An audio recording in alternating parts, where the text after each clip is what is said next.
All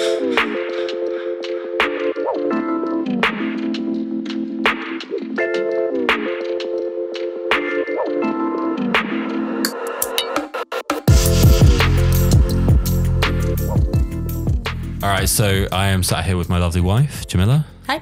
And we have managed through some threatening and some bribing and some generally nasty looks to convince Artemis Fauna. I'm going to say it. Okay. I'm going to say it for you. Okay. I just panicked because you told me you weren't going to say my name. No, I'll say it. So I'm sat with the wonderful Artemis Fauna. Howdy. How are we doing? So you're terrified right now. A little bit, yes. That's good. That's good. We like scared. Fear is a good thing to have. So it's actually a good theme to start off with because if I remember correctly, I think you were the first model that I was genuinely terrified to work with. Oh gosh. A lot of people say that. It's funny. What is it that you're doing? I don't really know. I think it's, I don't know. A lot of people say they're nervous to work with me or work with well-known models. And I think it's just like intimidation thing, or like they think they're going to be, I don't know. I get told, I thought you're going to be a bit of a diva or a bit kind of stuck up, which to be honest, most of the full-time professional models I met couldn't be lovelier. So I'd hope that I fall into that. I think for me, what I was genuinely worried about was that I was of nowhere near the standard of some of the photographers you'd worked with. So I felt like I was not going to be able to live up to the standards of other things that you've done. Yeah, I guess. Yeah, it's common, but I think a lot of people worry, they just get nervous unnecessarily. I think if you're all there working as a team and, I don't know what I'm saying. No, you're all good. It was beautiful. I felt like we should have some music in the background. I was like, was that really cheesy? Oh my goodness. Right. So you've been modeling for how long now? A decade. This month, you caught me at a good time, a 10-year anniversary of being a model. Are you doing anything special? Probably just taking the night off and drinking a bottle of wine to myself. Red wine, by the way. Red wine. Okay. So what was it that got you started? Why did you even remotely go near modeling? Okay, so I was actually on holiday in France with a friend, and his uncle's girlfriend saw some photos I'd had done when I was 18. You get those sort of makeovers done that you pay a horrific amount of money. There's literally two other people in this room, and you looked at me for when you're 18 and you get the makeover. I was just trying to. Are you saying that I need a makeover? Of course not. Okay, I never had a makeover, but I know what you're talking about. You know what I mean, Yeah, the kind of typical things. So I'd had some of those photos done, and they're on my Facebook, and she saw them and she was like, hey, you should be a model. And I just kind of laughed because I'd never even thought about being a model, because why would I? And she signed me up to the website Pure Storm, which actually doesn't exist anymore. And basically that's how it started. I had loads of emails. Didn't really take it seriously at first because I thought nobody would be interested. And then as more and more emails came in, I thought, maybe I could make something of this. So that's pretty much how it started. It wasn't something I wanted to do. I just fell into it and then realised I did really enjoy it. And I thought I was good at it. And what was the path you thought you were going to go down then before modelling? Before modelling? Where was I? I was at It's been so long ago. I'm trying to remember where I was. I was studying fine art at university. So I suppose it was something maybe in the arts or photography. Well, without having models in, or before that, I wanted to be a PE teacher, but Jesus Christ, you covered the whole range. I know, yeah. So you were a sporty person then when you were younger? Yeah, at school I did everything. I did football, trampolining, gymnastics, basically just whatever, because that was what I loved doing. And then I moved to Somerset. My parents dragged me from Surrey to Somerset when I just did not know you were originally from Surrey. Yeah, I was born in Surrey, me. And then Ah. dragged literally kicking and screaming to Somerset. Sorry, people of Somerset. But when you were just... I'm sure they're used to it. Just 16, it's not really where you want to be, in the middle of nowhere. And then I sort of fell in love with the art side because I had fantastic teachers at the college I was at. So PE kind of got a bit left behind. Yeah. So your first shoot that is like you're going into it with the idea that you are the model for this shoot. Mm-hmm. Terrified, excited? My first shoot, I remember very clearly. It was actually an outdoor art nude shoot. So I'd never actually been nude in front of anybody, as in like wandering around with no clothes on. Mm-hmm. So I was terrified. I nearly kind of cancelled the shoot on the morning. I kind of woke up and thought, what the hell am I doing? This is ridiculous. I'm going to meet a stranger in like the middle of nowhere and take my clothes off and I just suddenly thought, what am I doing? But I ended up going, and it ended up being absolutely fine. I learned a lot on the shoot, and I still would share the pictures today. You know, they're not my best, but you know, I wasn't ashamed of my posing. I just looked a little bit scared, but definitely more scared than excited. So, yeah. So you're starting off with art nude. Is that not like the worst way to do it, surely? I don't know. Or is that the best way?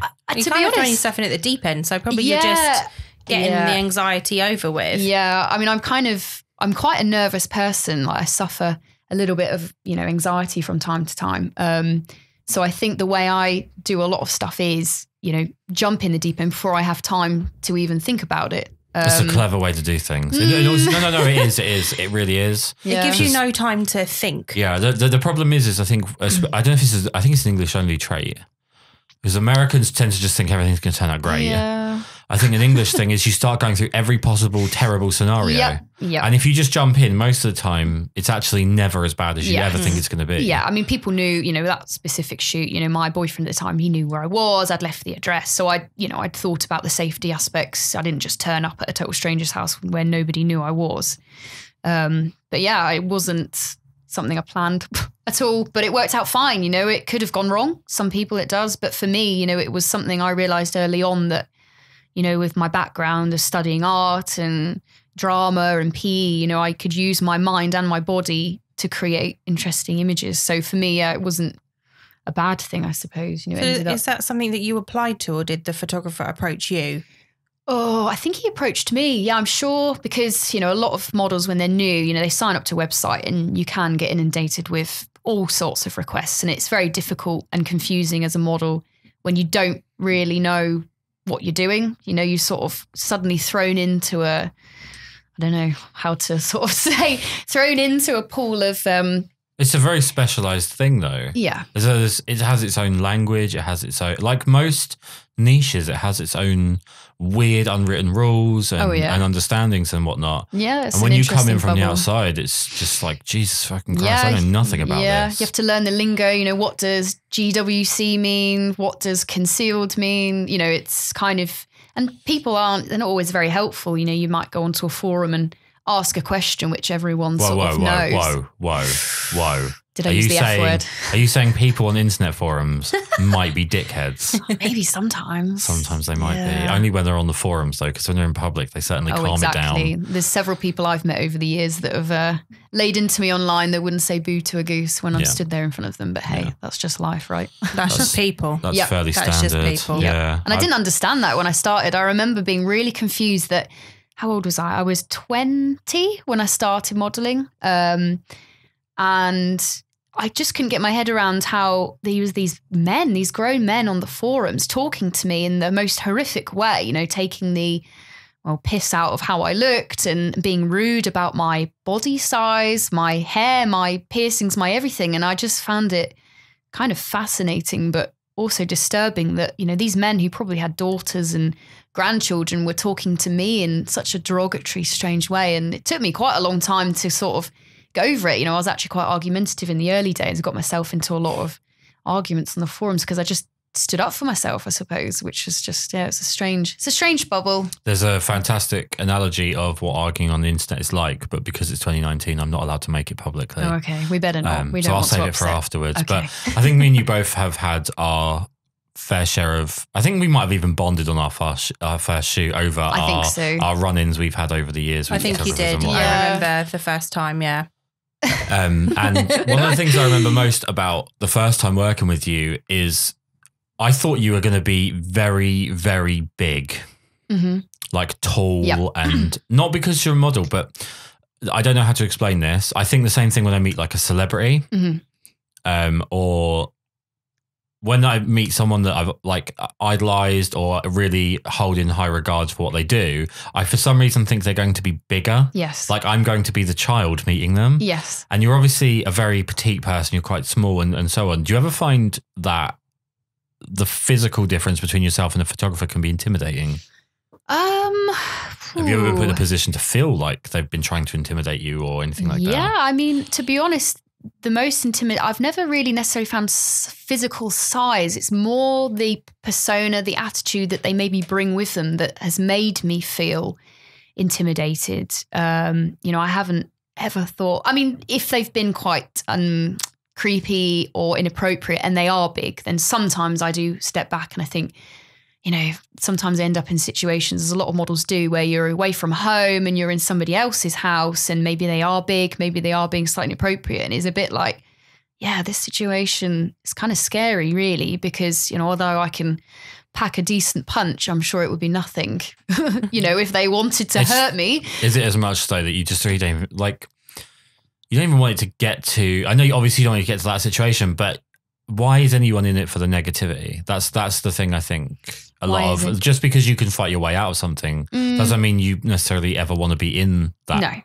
situation. Course. No, definitely not. I mean, I've been very lucky in the decade I've been doing this. I've never been physically hurt. I've had a few situations that have left me wanting to wash myself in acid afterwards. But compared to a few models I've spoken to, because models talk, I've been, touch wood, very, very lucky that nothing really horrific has happened to me. There's been a lot of times when I felt very, very uncomfortable or, like I've been sexualized when I didn't want to be. It's just been kind of gross. Well, we did a workshop earlier today and I'm asking here, I'm not speaking for you, but there was obviously a situation where as we're photographing, there's just some random bit of a weird guy and he pulls out his phone from a distance. Is that the similar sort of feeling? Yeah, it's just kind of like they're entitled to do what they want with you. If the gentleman had come up to me and said, wow, you've got what you guys doing, are you doing a workshop? Do you mind if I take, behind the scenes or take a quick photo?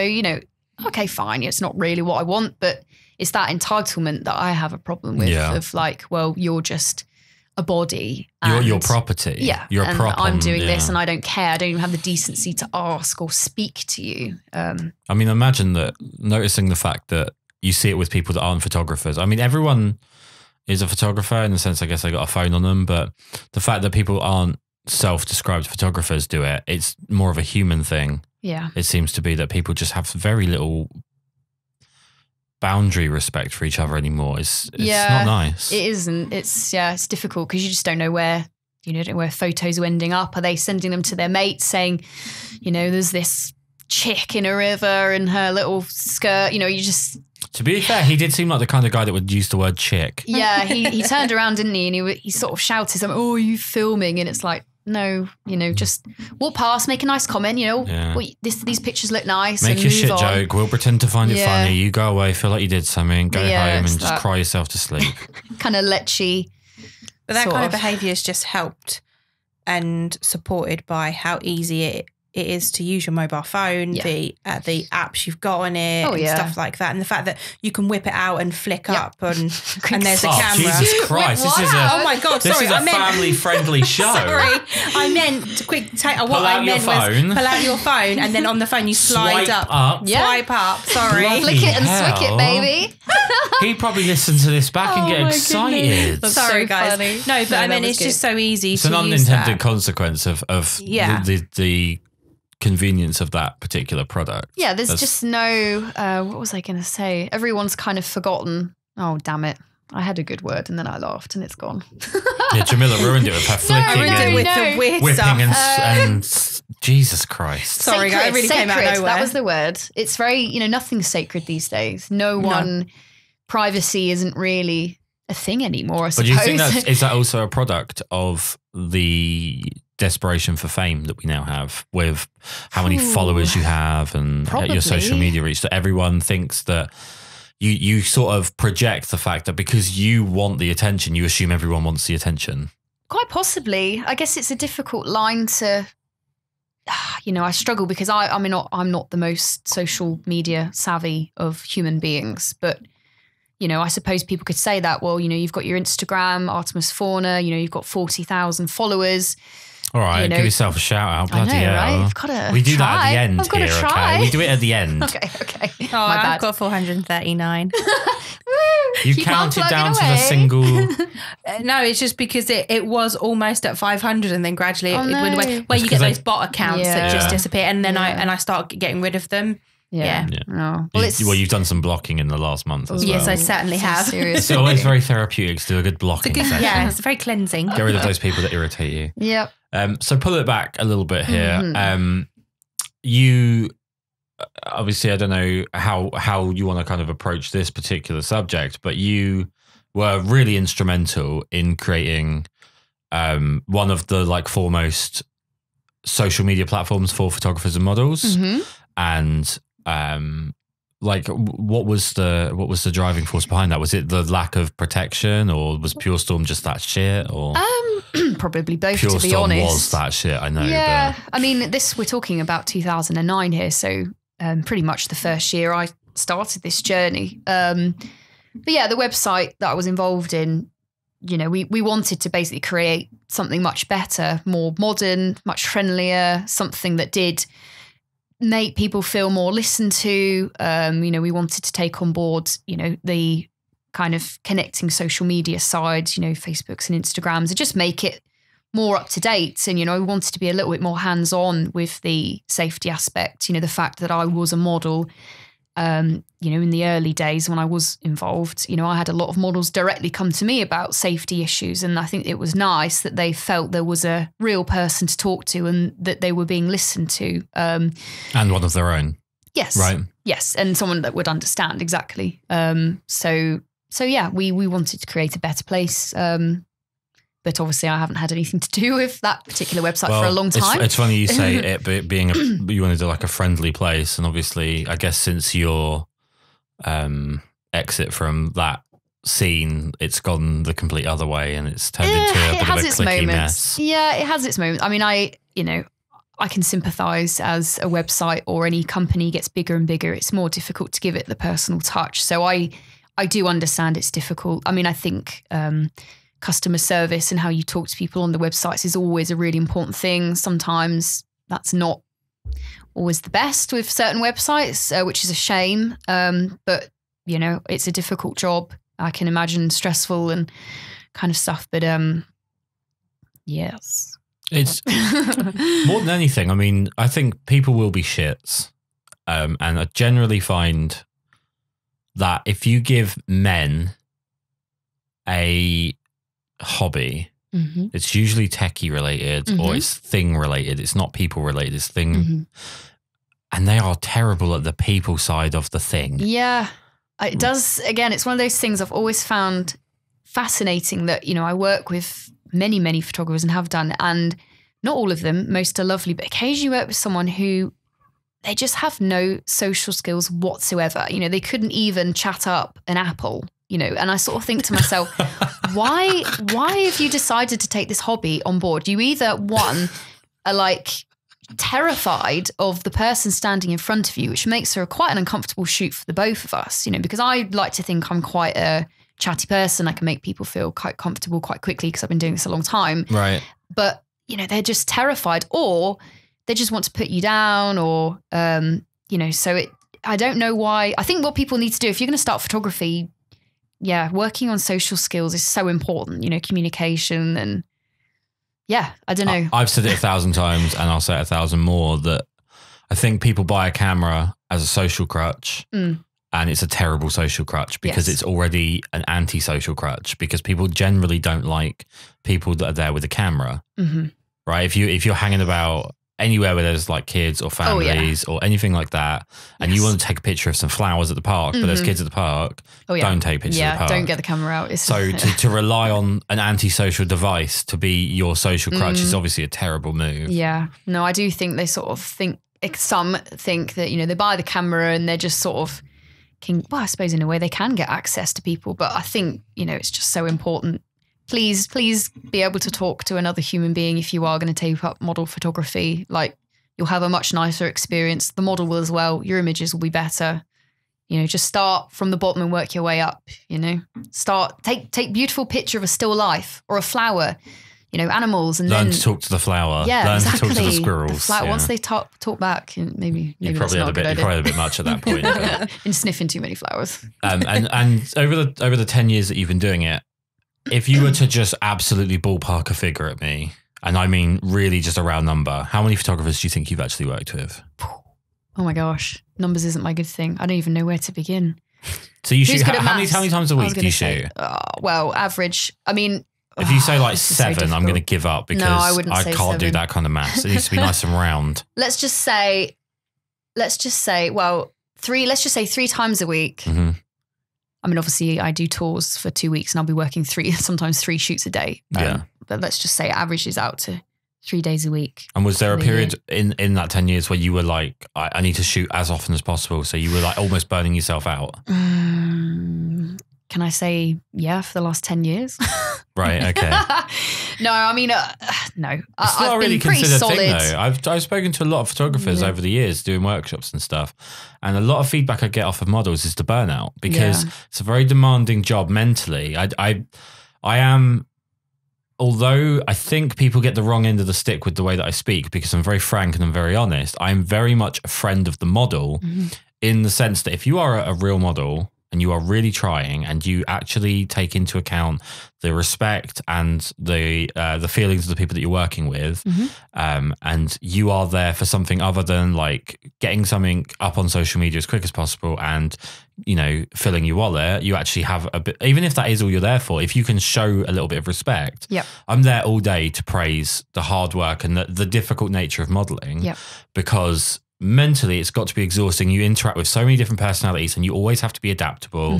Physically it's very demanding, and a lot of the feedback, I would say definitely over 51% of the feedback the models receive online from strangers is not positive.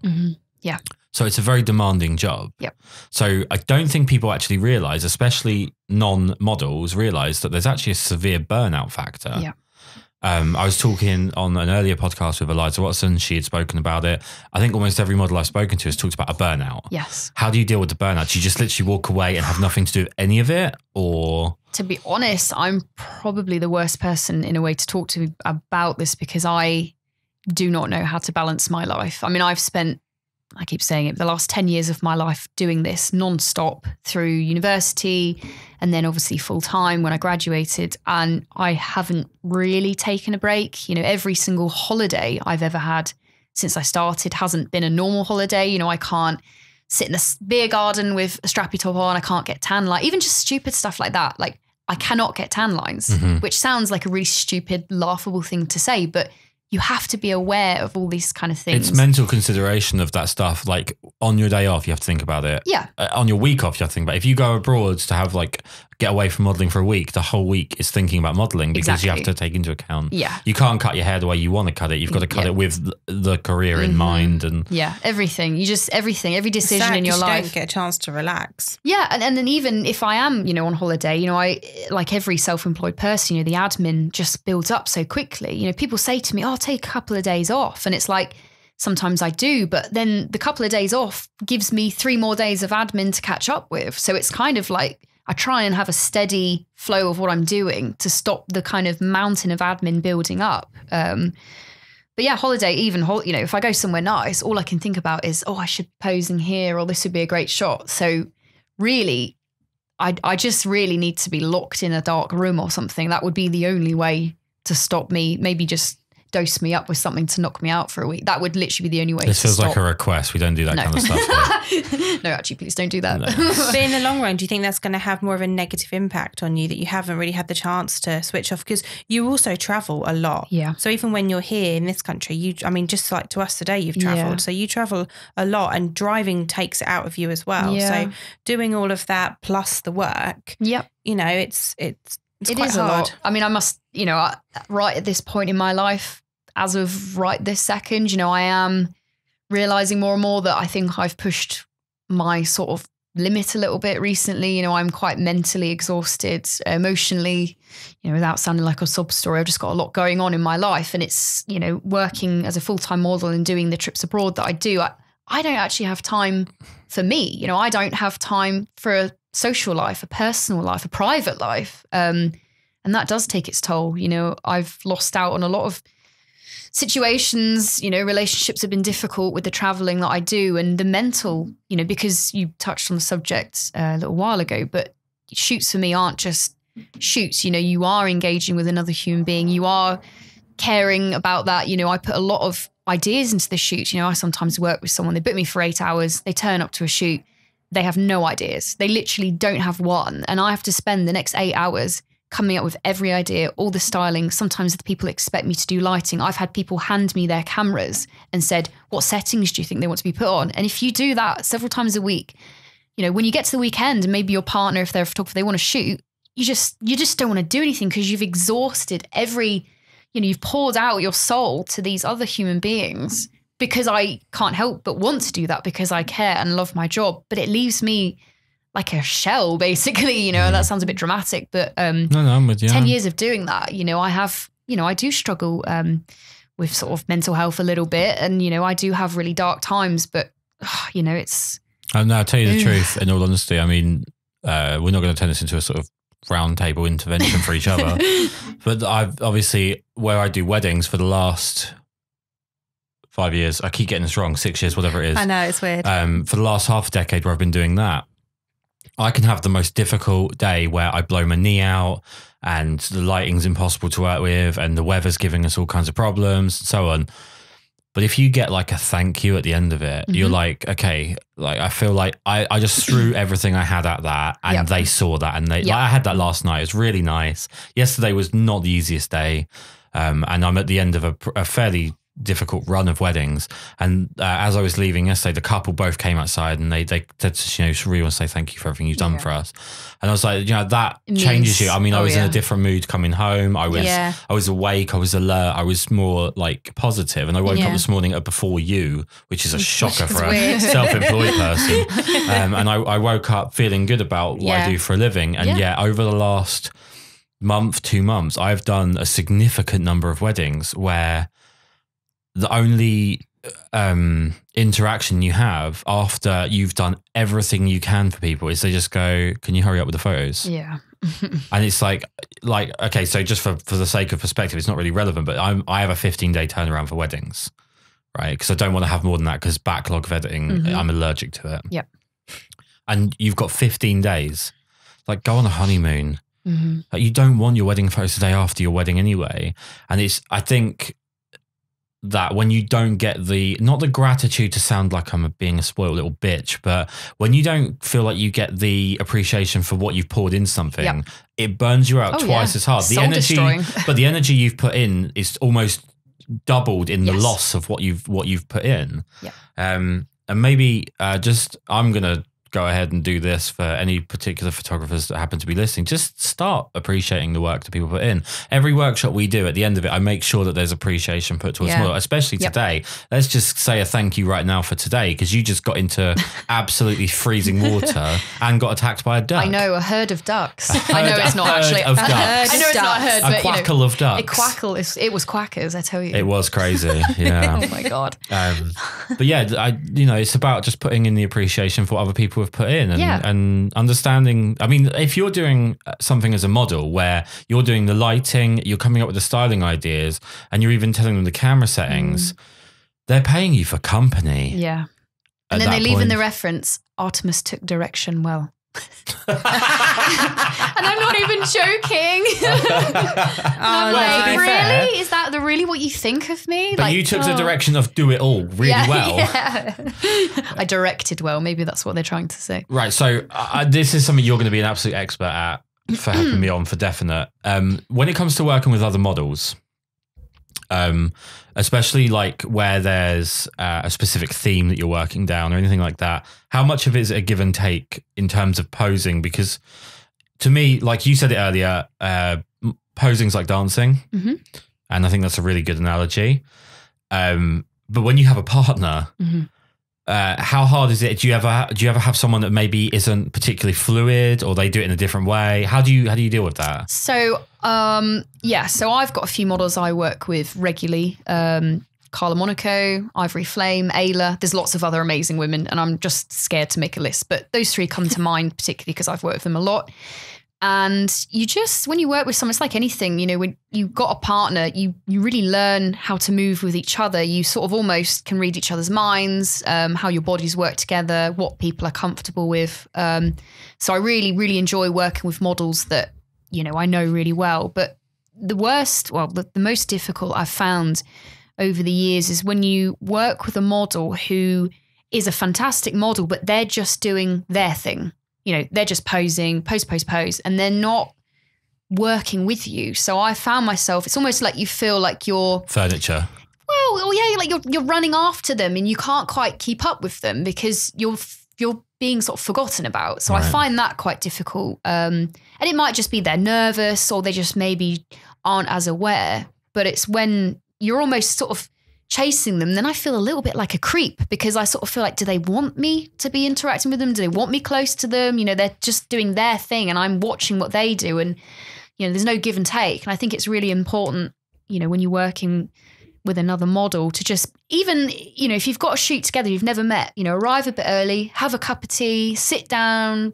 You know, I worked with model Jessica Taylor recently and, you know, 9 years separate us, but we had a good old chat because we both got to the studio early.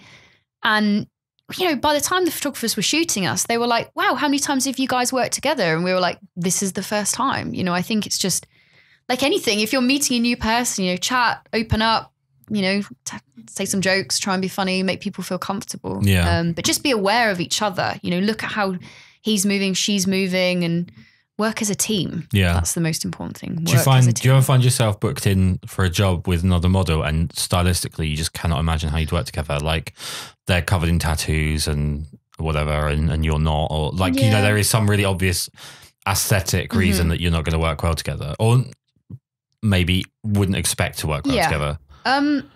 Again, I've probably been asked to do a few shoots with people that you know, and I'm honest, you know, I say to the photographer in the email, look, you know, I've got no problem working with this model. However, you know, I'm not quite sure the images are going to work because, you know, the age gap is a bit too drastic or our body types, you know, I wouldn't flatter them, they wouldn't flatter me. So it can be difficult, you know, to turn down, I suppose, a shoot. You know, I get approached by quite a lot of models who I think are fantastic in their own way. But, you know, I often think I'm not quite sure we would make each other look good. You know, it's very difficult to word that email because you don't want to sound like you're a nasty so-and-so, you know, turning somebody down. But you just have to sometimes accept realistic. it. Yeah, realistic, you know, and if they want to go ahead, then you just go ahead and do the best you can. But, you know, not every duo or trio is going to work. No. You know, especially if you're modeling nude together, you know, that's the ultimate thing. You know, you've got two nude bodies, you know, people are going to look at both and compare. So you've got to have some kind of, you've just got to work together. You ever had any issues with like, I can imagine this being a real serious thing because I think people are great at playing other people off of each other.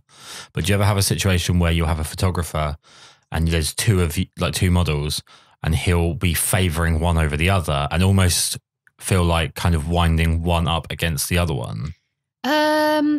I can think of one time that's kind of happened many years ago. I was working with on an event and I was working with a model who was more sort of glamour orientated, but had a fantastic figure and was very beautiful. And this chap, he kept saying, no, do it like Artemis, do it like Artemis. And I was really embarrassed. You know, it was sort of quite awkward because this poor model, you know, she's amazing. You know, she had a better figure than me, in my opinion. And this guy just kept laying into her and telling her to do it like me. And in the end, I just turned to him and I just said, look, actually, she's doing fantastic poses. I'm going to pose more like her because I just annoyed me so much that it was, you know, maybe one model is more experienced and they learn from them. But you just, again, it's that kind of just be nice to people, you know, put yourself in their shoes. How would you like it if you were being barked that the other photographer was better and do it like that photographer? And, you know, it's just not a nice situation. Well, we're definitely not going to go down a political route, but if I was to run the country, I would have a law put in place that everyone at 14 years old gets punched in the face. Really? Yeah. And then when they know what it feels like to get punched in the face, they'll start being a lot nicer to people out of fear for getting punched in the face.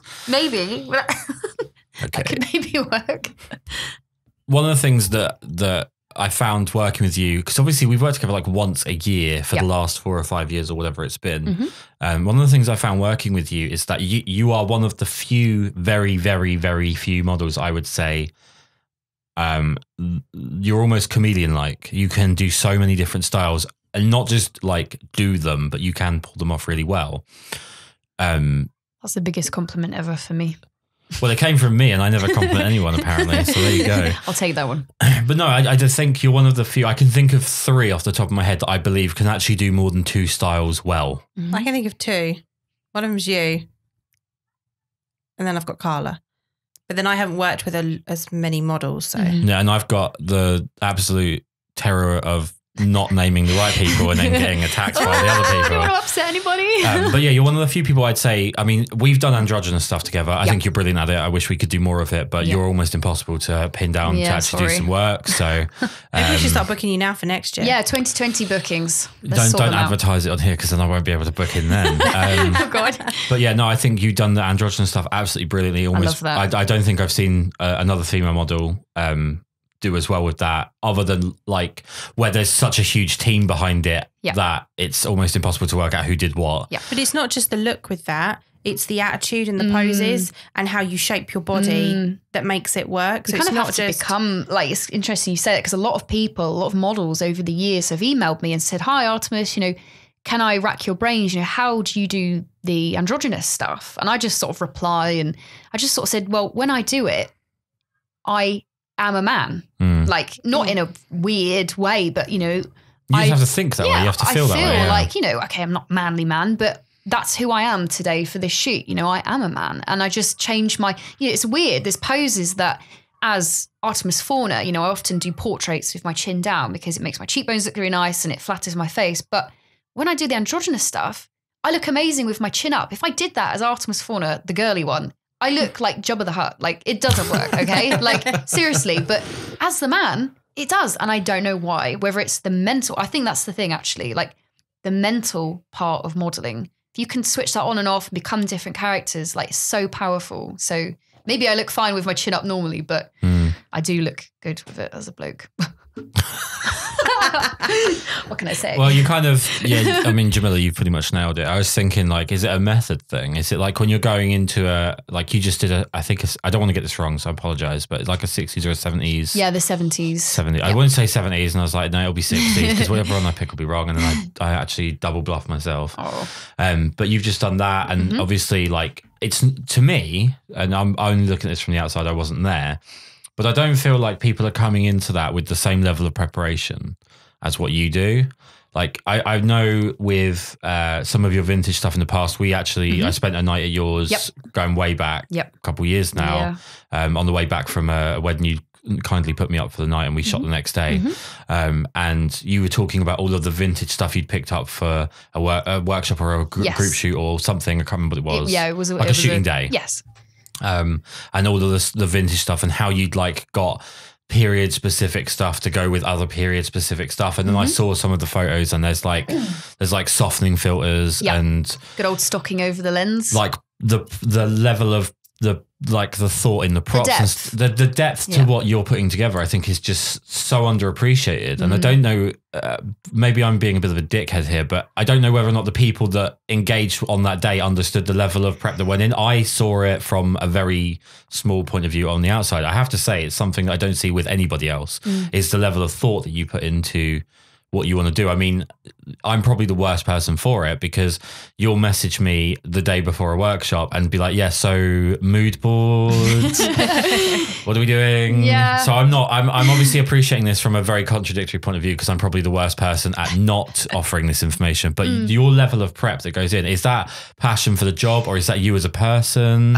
Probably both. I was joking about it earlier, but sometimes I put in all this effort and I sometimes think, when you don't get that pat on the back, which I'm not saying you have to do all the time, but you do think, why do I do this sometimes? But then I wouldn't have it any other way. That's who I am.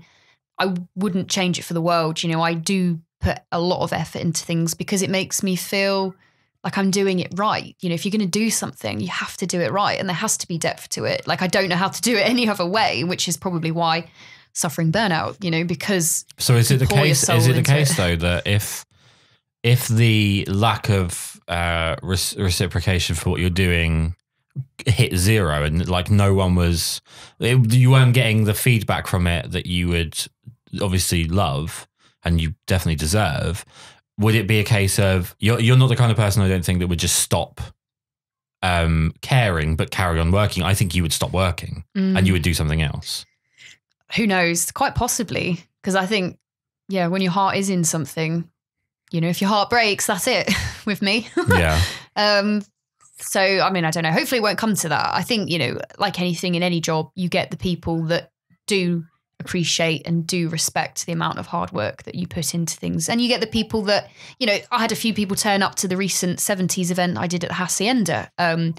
And, you know, they walked into the room and they just walk over to me and they said, oh my God, I had no idea you were going to this much effort. And I sort of thought, gosh, I don't know how to show people, you know, on the lead up to my events, you know, how do I show people the effort I go to? You know, I thought I do, you know, I did the poster. I was talking about how much money I'd spent buying the vintage props, the vintage furniture, the sets I was making. I thought, I mean, it sold out, so I presume people did. But sometimes I think until people see it with their own eyes, they just don't know the effort. And, you know, I was talking to one guy, I think he shot me from home recently, and I was talking to him about it and he just put his camera down. He said, I cannot believe you did all that on your own. You know, obviously I had, you know, fellow models and people to bounce ideas off, but he's like, I cannot believe you built sets on your own and you got a removal van to go from Bath to London for 4 days and raise that much money for the Battersea charity. Like, he was like, I cannot believe it. And I thought, well, it's there. There's pictures. There's a write-up. You know, not to turn this into a critique of you at all, because I'm obviously a huge fan, but I think one of the problems is that you're very bad at communicating your level of passion with your social media. So you're very good at showing work that you're in, and you're very good at sort of showing where you are and what you're up to. But something that I think is actually down to your personality, that you're not a huge self-promoter. No, I don't really. And I think what it would be is just a case of you saying, right, I've got this event coming up and here's like a walkthrough of what I've done to get ready for this event and what we're looking to do. And now you might think to yourself, I've done that. You haven't done it to the extent that I think you should be doing it. Right. Okay. So to the extent where you'd be saying, right, here's like the theme for the day. Here's how I'm breaking it down. Here's my influences. Here's the mood board. Yep. Here's where I'm looking for inspiration. Yep. Here's what you can do to get yourself ready and understand and blah, blah. There's, Jen Brooke does Walter's Wardrobes, and there's loads of this sort of thing where people in, especially America, they'll put together like themed days and so on. And almost if you were to take each prop and give it its own story on social media, that would be... Yeah, it's good feedback because, you know, I guess I'm always one of these people that I don't want to bother people too much. You know, a lot of the communication that you probably don't see is done in my emails. You know, I do email people a lot of that stuff, but I don't always like to, I'd say shove in front of people's faces. It's not at all. It's just sharing what you do. But I'm always very nervous to over egg something, even though, as you say, I probably should be, because, you know, a lot of hard work went into it. But it's not necessarily a negative criticism in the sense that you're doing something wrong. It's interesting. I don't think you're enough of a fan of yourself. I need to blow my own trumpet more. A tiny bit. Okay, a little bit. Just not too loud. It's very close to a microphone. But yeah, no, like the 70s thing, the next time you do one of those, I'd love to know so I can come along and that sounds like the kind of thing that I need to kind of to diversify a little bit and try something new and have like a fun social day and enjoy shooting and try something different. Yeah, sure. And it's just a case of maybe, I don't know, it's hard because when you're like, when I'm selling myself as a photographer, I'm crap at it. I'm absolutely terrible at it. Jamila constantly tells me how shit I am at it. And yeah. Constructively. Of course. Yeah, but I'm being to the point. I'm not saying you're mean, but you literally will say like, you need to stop putting yourself down. There's a problem here where people will start to believe you if you believe it enough yourself and so on. And I just think with what you do something that's so cool and so, most of model photography is incredibly fucking haphazard. And like you said about the guy that doesn't even know what settings he wants to use, there are workshops where the people don't even know what they want to teach or they don't even know what they're doing. There's a guy who I have a tremendous disdain for who's up in the Midlands. And what he did was he ran workshops where he had bought Peter Coulson's RGG Edu thing. And then he basically repeated it word for word. Yeah. Now, firstly, fuck you for stealing Peter Coulson's stuff because Peter Coulson's absolutely awesome. Yep. But secondly, what is your motivation other than financial? And if your motivation is financial, you're nothing but a dickhead for ripping someone off when you don't even actually feel passion for what you're doing. Yeah. I mean, obviously I've been to many different workshops over the years and I found some of the worst have been, you know, I've turned up as a model and I'm there modeling and there is someone standing in front of me talking utter rubbish not all workshops, obviously, but a few over the years. And I've just stood there and I felt almost mortified to be a model there, because I think this guy is taking, 300 quid out of each of these men's pockets, and he does not know what he's talking about. And I was worried it was me, but when you said 300 quid, I was like, oh, it's all right, I don't charge that much. That's not me. And, and sometimes I found myself, I can't pick an exact example, but talking to the photographers after, and they're asking me questions, and I'm sort of saying, I probably wouldn't have done it, and actually it's very difficult because I do a little bit of photography, not a lot, and you just feel like you want to help these people, but you don't want to be rude with someone running a workshop and stepping in and going, it's an awkward line, right? It's an awkward line, because you don't want to let down the people that are the reason you've been hired, but at the same time you don't want to let down the person that's hired you. Yes. Do you work with those people again? There's one that I would not work with again. Is it the one I'm thinking of? I don't think so. But as long as they have respect, but there's been a couple of times where I've been on a workshop and you're doing headshots to start, then maybe fashion, then lingerie. And I did one where, obviously rule number one, don't just grab a model without any warning. It seems obvious, but a lot of people seem to struggle with even the most basic of kind of things. But the guy doing the workshop, we're chatting away, and I undressed to do an art nude pose, laying on a chaise longue. And all of a sudden he's grabbed my ankles to move my ankles. And I'm like, excuse me, you've just sat there and told the photographers, I think there was 5 of them in front of me, not to touch the model, and you've just grabbed my ankles.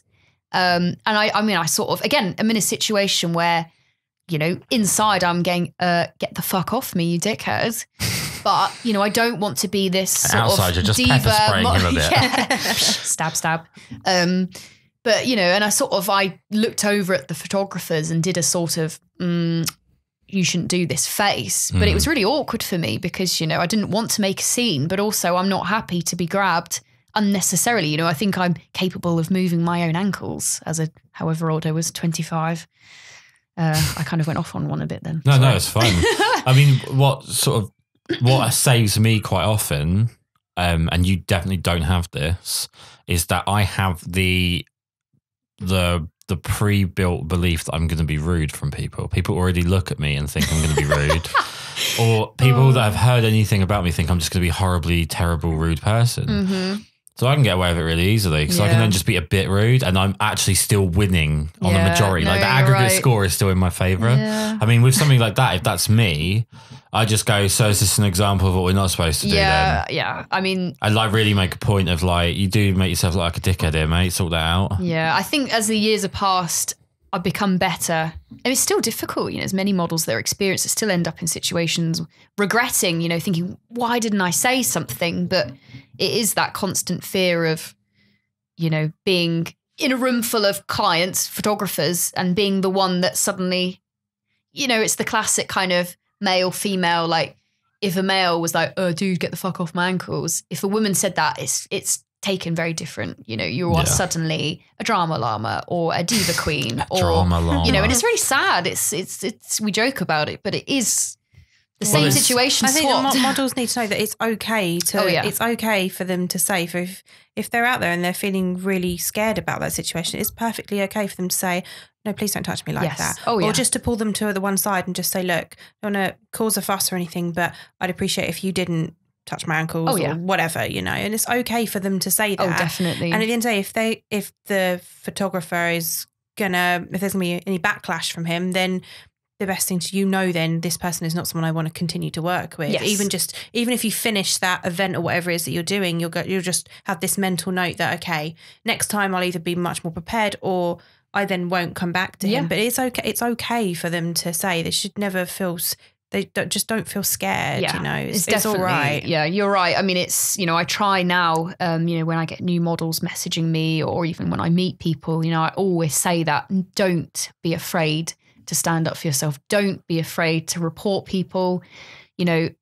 Please do, because in you reporting someone, that's going to stop them doing it again. Hopefully, there's been a few people over the years that, a lot of people talk about them and say, I had this bad experience, I had this, and years pass and it keeps happening to so many people. But until the models, it's really up to us, well, ladies and gentlemen, to kind of put a stop to it. If someone's been inappropriate with you, report them, please. Like, it just takes a couple of minutes. I know it might be scary, but there's going to be someone at the other end and they might get them banned from the site. And then that's not going to happen to anybody else, because you might, a lot of people say, oh, I can handle it. That's quite a common thing. Oh, it wasn't nice, but I can handle it. Well, maybe you can, but what about the next model who might be scarred for life from that experience? That if you can bring yourself to report them, that might stop somebody else's modeling career ending after their first shoot. Yeah. So one of the photographers earlier was telling me a model that he'd worked with, early to mid-20s. She does glamour and boudoir and stuff. A really nice lady, showed up for a shoot, and this model's secretary is her mum. So her mum comes along and does all her admin and stuff for her, and books her shoots and everything for her. And she does a lot of work, especially a lot of agency work. And the model on the shoot that this guy was on, he said that she was very jittery. And he said to her, are you happy to try this? Oh, you've got this outfit. Shall we do this? And she was very jittery in the response to it. And she went off to go and get changed. But as she went off to go and get changed, she would go back to her mum and almost get the okay, and had her mum stand outside the dressing room. And the reason for this was because in a shoot that she had sometime prior to that, the photographer had grabbed her by the neck and pushed her up against the wall. And it was in the changing room. And she had to shout. She shouted and screamed, and her mum came in, obviously stopped it. But this made her very jittery, because then she's thinking everyone she comes into contact with is like this. That's terrifying. I don't think anyone's thinking she's a drama queen. No, absolutely not. And it's really sad that, she then got put in that position that then subsequently made, her future shoots feel like that. Yeah. I actually think one of the main problems at the moment is the fact that we've got this idea that if you have whether it be racism or sexism or sexual harassment or anything like that, rather than acknowledge that there is, this person did this thing wrong, we should punish this person, that's now not good enough. If there's a guy that's sexist, all men are sexist. If there's a Mexican guy that's racist against, Hondurans, then all Mexicans are racist against Hondurans. And that rather than deal with individual cases and weed out the bad people and be united together in weeding out the bad people, we're more focused on just tarring everybody, because we somehow feel like if we just tar everybody, then we're going to cover as much ground as possible, which is actually not really a particularly helpful situation, because as much as I don't like to admit it, the majority of photographers are actually fairly decent people. I mean, some of them are odd. Of course. They're generally normal people. They haven't got bad intentions. Some of them are maybe socially awkward or whatever. But the ones that are bad, we need to be collectively supporting the idea that it's okay to bring them forward and appropriately tell the story of something that's gone wrong for you. I don't like the idea of we just believe everything that's ever said by anyone ever without any sort of fact checking, because from literally, me and Jamila know someone from primary school who used that to a horrible extent and actually ruined a kid's life. And then there's the other end of it, which is, you don't disbelieve everybody. It's just about being appropriately kind to each other and so on. Right, let's get off this. This is a horrible subject. Jesus, But the positive from it is, don't be afraid. Yeah, look for some support in your community for definite. And also it's important for photographers to support models and models to support photographers as well. As I say, it's always my motto, teamwork and respect. Just respect each other. Exactly. It's not difficult. Not all photographers are the stereotype. Not all models are the stereotype, and not everyone that's a certain type is going to be good, and a certain type is going to be bad, and so on. Out of curiosity, what's your favourite? Because you said earlier that because you can do a variety of different stuff, but do you have a favourite genre of modelling, or favourite genre? Is there something that when you hear, you're like, yes, I absolutely can't wait to do this? Or, to be honest, androgynous stuff has to be up there. Why? I guess I don't know, I get a buzz from it. I like the styling. I like the attitude. I like that maybe I don't have to be me for a few hours. I don't know. Like, I just find it quite exciting. Do you have a name for your androgynous self? Oh God, there has been a name. It was started off as a bit of a joke, but it's Sam. Okay, that was like a big build up. It was going to be so crazy. I know it's going to be like something. Yeah, no, Sam. That is my male name given to me by a few photographers. It's Sam Winkleberry or something like that. You're just hiding the last bit. So androgynous, what else? What else gets you super excited?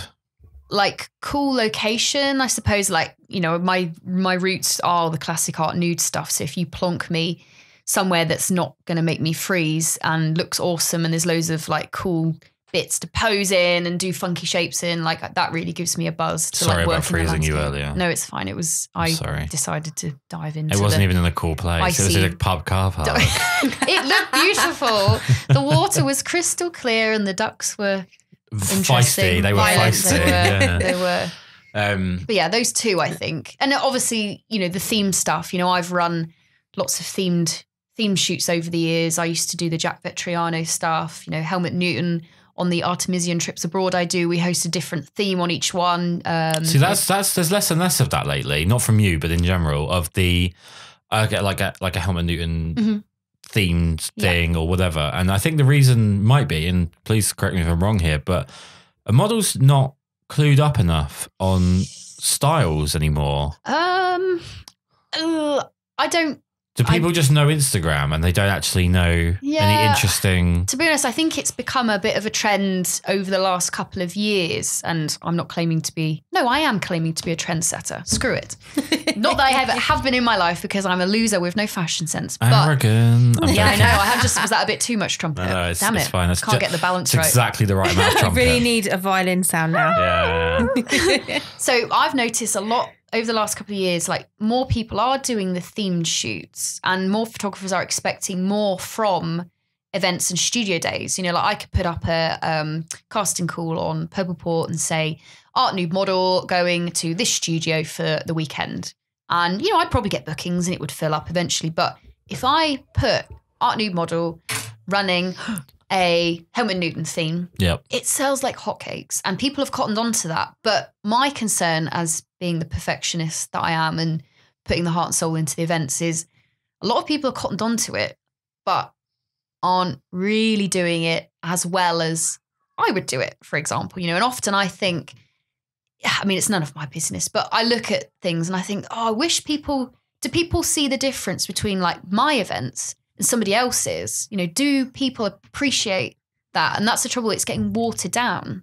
Like the trips abroad, like anything people see as a good idea, the more and more people doing it and not to the high quality, it just waters down the market. And people go, well, I can book onto this one for 500 quid less. And you go, yes, but this event it's or this £500 less. You know, mine are better. Significant quality. Exactly. Yeah. But people just look at the price or the poster or the casting. Well, I mean, I suppose the way of looking at it is milk.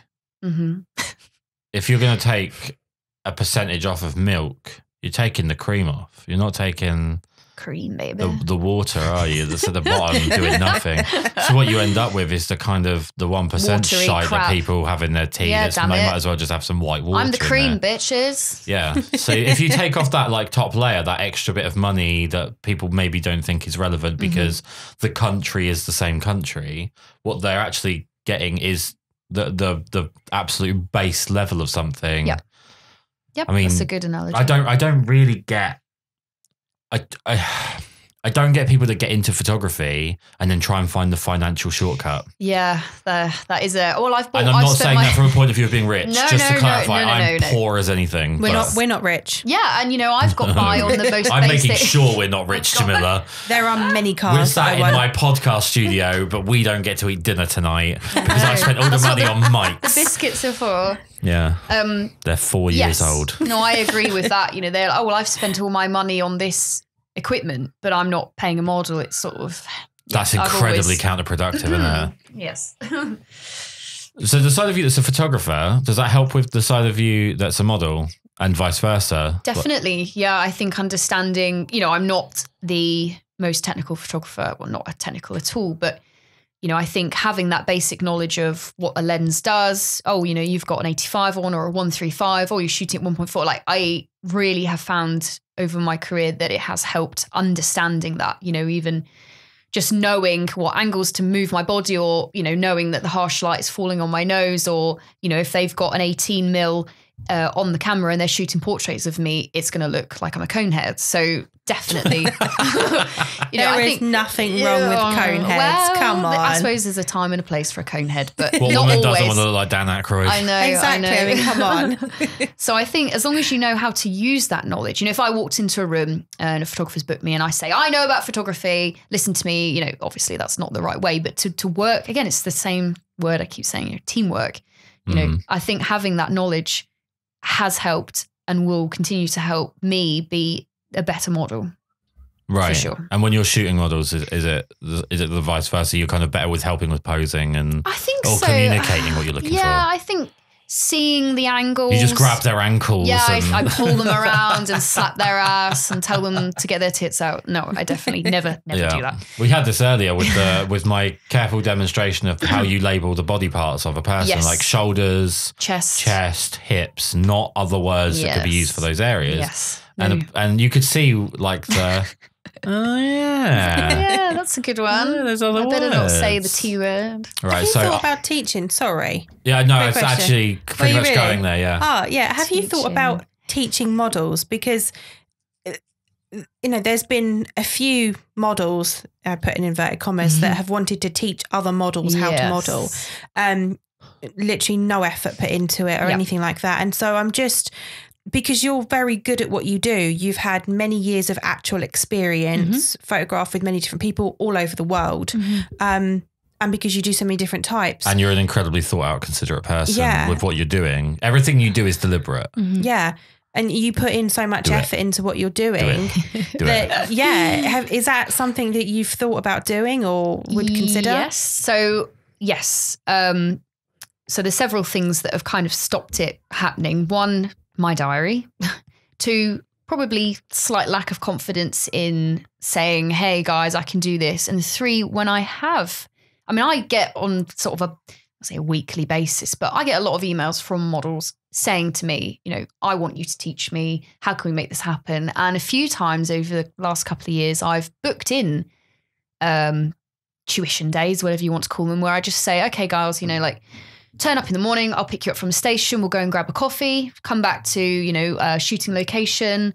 I'll talk you through whatever you want to know. We can write notes, I can print stuff out, maybe take a few portraits and show them, basic stuff like lenses, try and just fit a lot into a day, but have a friendly atmosphere, go out for a lunch, repeat some pictures, blah, blah, blah. And, I was really happy to do that and actually quite excited to start doing that. But every time I had a date confirmed, the person cancelled on me. So then it started to kind of hit into days I could actually be working. So I sort of got a little bit put off by it just because, I am really busy and my life is hectic and I barely have enough time to get my bad back looked at. So when I get let down, it is a bit of a blow to confidence and financial and time. So it is something I really want to do, but I don't quite know how to go about it because I appreciate, a lot of models who are in this situation where they maybe want to learn, don't have a massive budget. Right. And obviously at this stage, I would want it to be a kind of businessy thing. But, I have been thinking more and more maybe in the future, if I can get enough people organized, actually just coming in for a talk, hiring a hall or going to a studio and being on this day, Artemis Fauna is going to come in, donate to a charity, or we'll pick a charity, donate some money to a charity and she'll be there for the evening to answer any questions or just if you ever do a workshop, if you ever consider doing a workshop for models, I'm throwing my hat very far into helping you with that. Okay, thank you. Not entirely from a business point of view, but also from the point of view is it would be fantastic to watch and to participate in. I would be even so if scared. I was just there as the dickhead pushing a button on the camera, I'd be more than happy to participate. I really need to. This is something that for several years, it's been coming at you because today at the workshop, you were in there a couple of times to start giving direction. It was great. Like, oh, what about this? I said to Jamila at one point, I can fuck off at this point. You've taken over. It's great. I can't help. No, you just sort of, I'm one of these people, like, if I think something might be interesting or useful, and it feels right, I will just sort of say something. I mean, if you looked at me, I would have known not to say it. But, you seem to appreciate it and the photographers listen. And to be honest with you, if it had been some other people that I've had on, that's not a slight on them. It's not everyone can win the Premier League. If it had been some other people and they chime in and they say something that I either don't agree with or don't need to be communicated right now, I'd probably just sort of, stub out the situation a little bit. Whereas with you, everything you put forward is not in contradiction to what I do. And it's actually, I think one of the things is you were listening to the points I was making. A lot of people think a natural light workshop is going to be me just talking about reflectors for 7 hours or whatever other people do that might make me want to stab a fork through my face. Whereas I'm talking about like how you use different vocal lengths and, you're shooting high and things like that. And that's the stuff you kind of honed in on and helped with. So definitely do a workshop, do a workshop. I'll help. I'll do it for free just so I can watch it. I'll do it. Seriously. There we go. It's on record now. It's on record. It has to I'm offering because I'd love to do that. It'd be a lot of fun. Thank you. 2020. Yeah. 2020. It's our year, baby. Yeah. God help us with our diaries. I'm sure we could find something. But no, I think that's a really good idea. Yeah. I just need to not be scared, I suppose, because I suppose it's always that fear of failure, isn't it? Okay, fine. So I organise this big event, we go to loads of effort. I'm really excited and like nobody turns up. Well, and I'm like, that happens, that happens. I'm so cool. I've probably taught about 300 people on workshops and I've had workshops where one person's turned up. Right. But when I say 300, I mean over the community, over the years. Not 300. Although I've come close to a couple of times where I haven't really kept track of how many people I've accepted. But no, I've you know the times I'm talking about. And my hands just go on my hips. Yeah, Jamila gets really pissed what have you done? There was one a couple of years ago as an evening workshop, 3 hours or 4 hours, supposed to be 6 people. And when the 13th person turned up, I turned around to Jamila. I was like, I'm really bad at counting. Oh boy. That's not so good. And I went to, that's the only part of your admin that I don't do. So she's the one thing. It's the only thing I don't do. Oh no, she's 100% on the ball there. Right, we need to wrap up because you need to shoot off. Yes, so I'm afraid. I think it's time that we do the shout out that you tried to shoehorn in earlier. Yeah, sorry. But I want to say is just thank you so much for doing this. I know that it's terrifying. You've been brilliant. Thank you. And you've been brilliant today at the workshop as well. I'll be back for more. I'm not so scared anymore. No, now we'll talk for like 3 hours next time. Now it won't feel so bad when I mention that I haven't hit record yet. I'm joking. So where can people find you on Instagram? Who are you? Okay, so I'm Artemis Fauna pretty much everywhere. Yep. You will find me except Instagram. Sam on the weekends. Yes, Sam on the weekends, definitely. That was really terrible. Oh my God. I also like the people that might have missed the fact that your androgynous name is Sam and just think that you're just a bit of a nutcase. Yeah, I just can't decide. So Instagram, you are Artemis Fauna. Yes. Facebook? I do have a Facebook. I'm a bit rubbish and I don't No really one's really using Facebook. Yeah, though. Twitter is the same. I haven't really been on there. But that's just for people to shout racist stuff at each other. Exactly. Purple Port, obviously Artemis Fauna. The trips abroad I do, they're Artemisian. So Instagram, it's Artemisian events. So basically Artemis IAN_events. It's a very new profile, but that's a big chunk of my life right now, which I do. So that would be great. Trips to... So this year, well, actually in a week's time, I'll be flying off to Tuscany for a month. I was there earlier this year. Next year, we're off to Sicily. So it will be myself, Karl, Monaco and Ivory Flame. Got a couple of slots left on that one. Then Lanzarote and then 2021, who knows?